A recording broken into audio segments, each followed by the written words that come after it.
তো ঘটনা হচ্ছে এখন বাজে 4টা। আর 4টা কেন বাজে না, টাইম তো চলবেই। ব্যাপারটা হচ্ছে 1টার সময় এসেছিলাম রামপুরে, আর এখন 4টে বাজে, এখনও আছি রামপুরে। তার কারণ হচ্ছে না খাওয়া দাওয়ার জন্য বা কিছুর জন্য দাঁড়াইনি।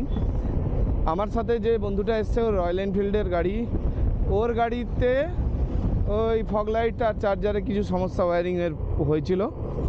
তো ওইটা করতে এখানকার মানুষজন 3 ঘন্টা সময় নিয়ে নিল। হ্যাঁ, তো অনেক ঝামেলা মানে একটা রাইডে বেরিয়েছে এভাবে, এ তো অনেক কষ্ট হয়।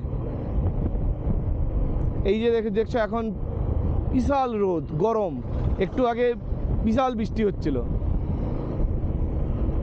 তো পাহাড়ের ওয়েদারে কিছু প্রেডিক্ট করা যায় না, তো এই জন্য তো যাই হোক দেরি হয়ে গেছে। এখন বাজে 4টা 10। যেতে হতো অনেক রাস্তা, এখনও 100 কিলোমিটারের বেশি। জানি না কতটা যেতে পারবো, তবে যতটা যাওয়া যায় যাবো।